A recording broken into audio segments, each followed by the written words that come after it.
Fast, focused, and fearless. Here's everything you need to know as you jumpstart your day. I'm Pauline Verzosa. Not just one, but 3 Dutertes will run for senator in the upcoming midterm elections. Vice President Sara Duterte announced her father, former President Rodrigo Duterte, and her brothers, Davao City Representative Paulo Duterte and Davao City Mayor Baste Duterte, will aim for Senate seats. VP Sara also revealed that Baste is their target presidential candidate for the 2028 national elections. Lahat sila raring na tumakbo Si PRD, senator. Yung kuya ko, si Paulo Duterte, yung congressman ngayon, senator. Si Sebastian Duterte, si Baste Duterte. And siya ang mudagan sa 2028 president. Magbalik daw ko sa Davao mag-mayor. The vice president also claimed she is still friends with President Bongbong Marcos even if she resigned as his education secretary. VP Sara also said she will talk about the president's response to her resignation in some other time. I would think, sa tingin ko, ay magkaibigan pa rin kami ni Pangulong Bongbong Marcos. Sige. Sa ibang panahon, pag-uusapan natin yan. Sa ngayon, ang pag-uusapan natin ay ang transition.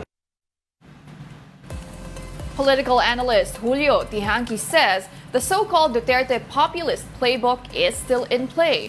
Here's an excerpt from his interview on The Big Story. 3 Dutertes in the Senate. Did this shock you? And do you see this as a way of shielding themselves from the ICC probe, or are you seeing something else here? Well, this latest news and development only proves the observation that politics in the Philippines is all in the family. Diba? So the news announced by no less than the VP Sara herself is also straight out of yung tinatawag nating Duterte populist playbook, no? Yung disruptive politics, no? Yung medyo nakakayanig ng mga balitang ganyan. And of course, alam naman natin, we all know that the former president is known for his performative politics, no? And now that you've mentioned it, no, the daughter VP Sara is like the Cheshire cat, no? Matalinghaga palagi ang mga short comments niya, di ba? Si Mayor Baste Duterte daw ang tatakbo. As we know, we didn't see this coming. Wala pa siyang early survey numbers at all. What do you think about that?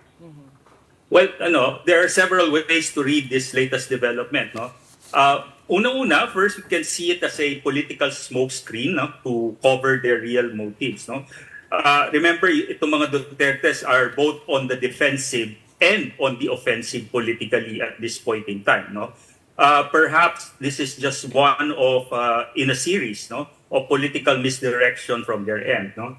And second, they're still banking on the Duterte brand, which is still very potent at this point. No? Geographically, they can still count on the Visayas and Mindanao, and the former president and the VP herself remain popular despite the recent controversies. And third and lastly, it's possible that one of the Dutertes will run, no, for the Senate. No? Most likely, it's Mayor Baste. He's been trying to emulate his father in recent months. So parang pinapatakam nila yung base nila, no, at tinatago kung sino talaga ang tatakbo, no? Kasi if you look at it, it would be politically unwise for them to all run in the Senate, no, and leave their kingdom unattended and defenseless in Davao. No?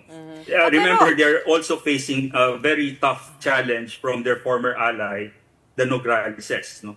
And it's possible, no, na mag-iikot-ikot sila, pero in the end, no, si VP Sara pa rin ang kandidato sa 2028. Perhaps the father or si Pulong will run for the Senate. Basta it's parang nakatago pa rin yan.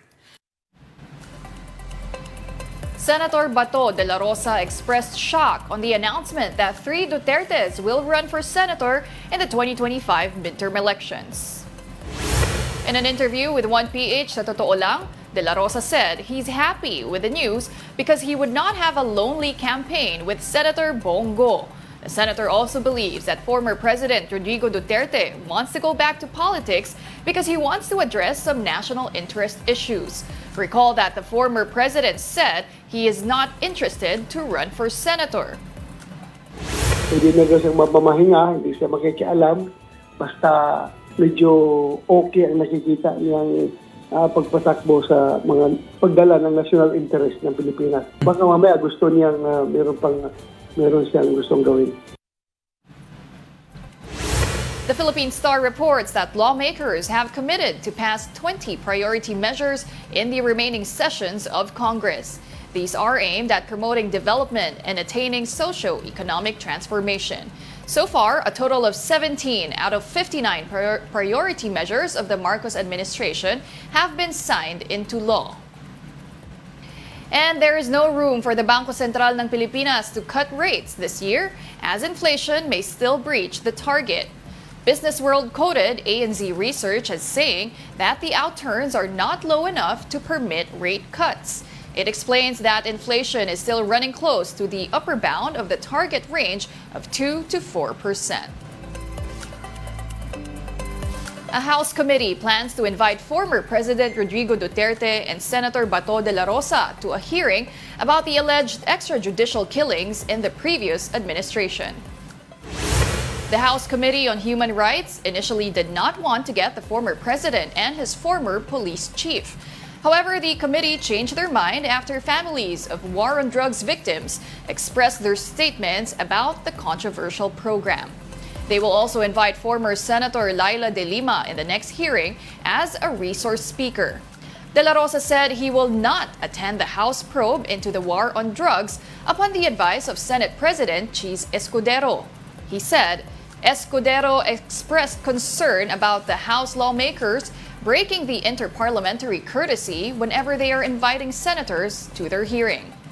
The senator also dared his critics to take him and former President Duterte to court.